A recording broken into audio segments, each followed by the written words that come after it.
Let's talk about the World Trade Organization, which also today held a roundtable on the nexus between trade, the global economy, as well as climate. Let's take excerpts from that panel, which had the WTO Director General, Dr. Ngozi Okonjo-Iweala, as a contributor.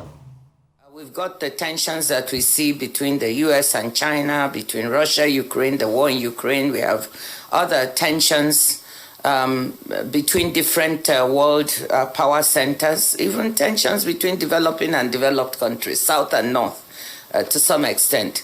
But I think the biggest source of tensions is the tensions between U.S. and China. And I do think that these geopolitical tensions have an impact on the shaping of trade. What has happened during the pandemic and the war in Ukraine that exposed vulnerabilities in global supply chains and the heightened tensions that we see have led people to question whether the patterns of trade we have today, whether globalization itself is the way to go.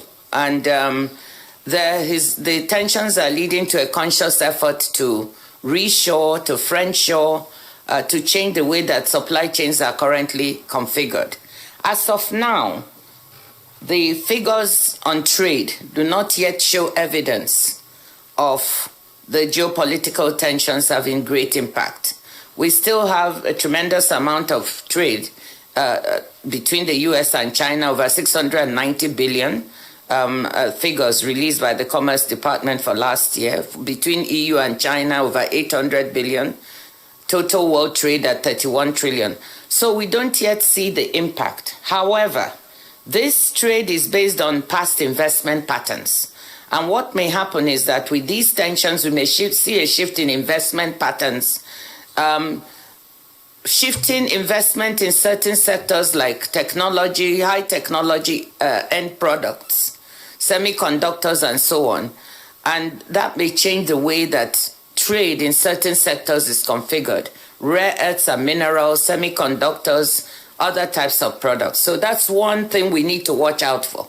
We are seeing in recent trade data, few glimpses of this, but we need to watch out for that. We certainly do not want fragmentation arising from this because that would be very costly to the world. So it's something we need to watch. That's the first. The second is digitalization.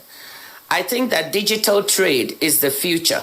Digitally delivered services trade is the fastest growing segment of trade now, growing at 8% per year and faster than growth in goods trade or even services trade.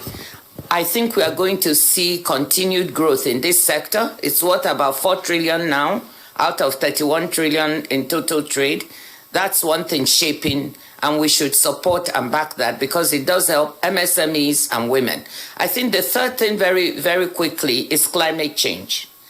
Climate change, we think, is going to shift comparative and competitive advantages, and that will change the patterns of trade. We're the fifth largest re-export hub in the world. And in terms of the quick numbers when it comes to the re-exports, 27% of our foreign trade numbers in the first half of this year is re-exports, which is around the overall amount of our foreign trade exceeded $300 billion. Because of our re-export capabilities, we became the world's leading re-exporter of rice. We don't produce rice. We're the third largest re-exporter of diamond. We're the third largest exporter of gold. We're the fourth largest exporter of coffee.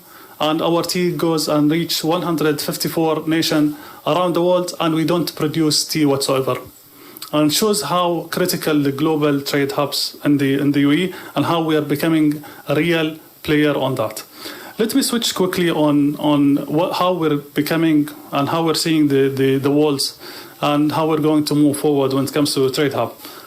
The world is becoming more fragmented, as Her Excellency Dr. Ngozi mentioned, but we're going the opposite.